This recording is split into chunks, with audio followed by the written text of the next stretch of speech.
All right, so I got a interesting project today. I get to plant some more trees.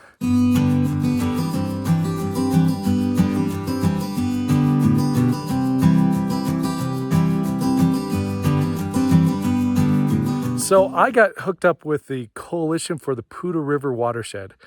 So they're a nonprofit that has been working on reforestation in the Poudre River watershed here, and that's where it falls. So apparently they've worked with a couple of my neighbors out here, and they hooked me up with about 300 ponderosa pines, and we're seeing how many we can get planted out here. So I have some friends and family, and we're just going to get as far as we can today.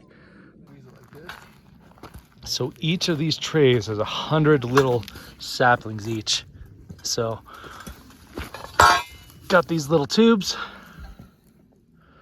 and we're going to plant them all along this hillside. We're trying to avoid where all the aspens are growing. So this section over there, all the way down to that corner of the property, already has quite a few aspens growing up. But this side's pretty blank, so we're trying to get as many up into this area as possible, see if we can get more growth up here. How close is too close, Aaron?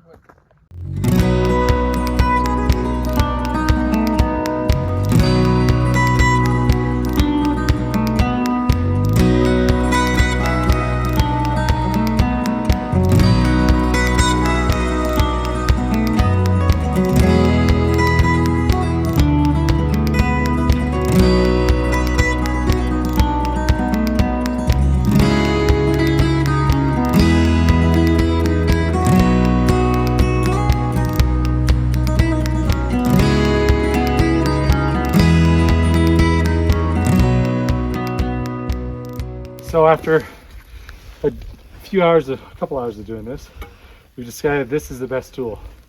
Pickaxe, berries, and the length of the tip of the pickaxe is pretty well exactly the length of the tube. Just pick in with the tube, squish the tube to loosen up the roots, so roots come free. Remove the pickaxe, stuff in the plug, fill her in. And that's it. Okay, so we just finished up here. It actually took us about, 2.5 hours to plant about 300 trees with, 5 of us? So that wasn't too bad. So the Coalition for the Poudre River Watershed, they're the group that helped out up here. And it was a little bit of let me be very clear, I'm super happy for the help. There's nothing like free trees. But, we had a lot of things happen this week. First, the volunteers, they had scheduled to come up here. They had to back out kind of last minute. So I threw together a crew of my own, of my friends and family. And that worked. And he was going to come up here, and he had a couple of volunteers that were going to come as well. Unfortunately, last night, the county issued a flood warning. So being part of the Watershed Coalition, they said, hey, look, we can't, if there's a flood warning, we can't go up there. You still can because it's your property, but we're not allowed to. So this morning I had to pick up some trees and kind of do it on our own. It was kind of funny. There was a flood warning, but the weather had backed off and it wasn't going to be too bad. And the truth was, we almost got through all of it without any rain. So now I'm walking, trying to find where I left my pickaxe up here, because I left one when my brother left. He left me the better one, and I just dropped it wherever I was and used his. Now I can't remember where I was. So now I'm working with all that right now. But yeah, and it turned out to be just shy of 300 trees. And with the type of rain we're going to be having this spring and what it looks like, they have a pretty good chance of coming in. Beyond that, as we were planting, we ran into quite a few that were growing on their own.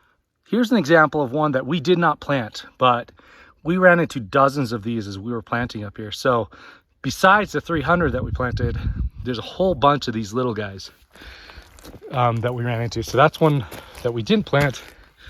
That is one that we did plant.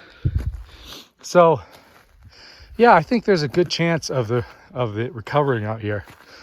You can see a lot of the little grasses with some of the trees we planted here, and some of the others some of the ones that kind of came up on their own. You can see that some of the needles are browned out, but they have plenty of live buds on them. The candles are coming. So yeah, it looks pretty nice out here. I'm excited for what it could look like. Unfortunately, that's 10, 15 years out, but even just to see some little growth is nice. Oh, I think I see it. There we go. There's my pickaxe. It's actually not a pickaxe, it's a mattock, but yeah. 5 minutes of looking. I'm terrible about that. I just put tools down wherever I stop using them, then I can't remember where I put them down. I think the same thing's happening with some of these tubes that the trees came in. Yep, here we go. Here's a couple of them here. I'm sure I'm missing several. So yeah, I'm sure I'm going to be collecting these for the next several months. While I'm up here, I think I'll also take the opportunity to get my spring running again.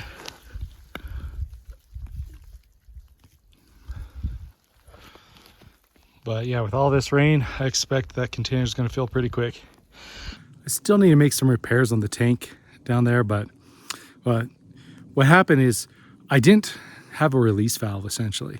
So as it filled so much that actually broke the metal on the outside of that kind of contains the plastic container, because it was overfilled. And when the plastic pushed up against the metal, it tore some minor pinholes in that container. So I have a couple more of those containers, and this time I'm going to do it right. So I'm sure I'll have a video about that one later, just so I can show you some of the mistakes I made and how to put together a water storage tank that is constantly being fed without worrying about it breaking and some of the challenges that came with that. So it seems to be filling pretty quick with all this rain. You can kind of hear it. One of the things to note, I actually had this disconnected when I first turned it on. And it's good because that first time when you're running it in the spring, the first little bit is pretty mucky and dirty. So let it run for about 3 to 5 minutes. Pretty well clears itself up. And what I do is I disconnect it right here before the filter, so that I'm not trying to run all that muck through the filter. Once it seems like it's clear, I'll reconnect it to that filter to get any other little particles out before it goes into the rest of the tank. But we'll see. I know on a dry day in the middle of summer, it produces about 55 gallons a day. So not a ton, but plenty for what I need. So when it's raining like this in the spring, I imagine it's going to fill quite a bit quicker. I can't tell, but we'll see. I'm not going to be up here for another week, so I imagine by the time we get up here, it's going to be completely full.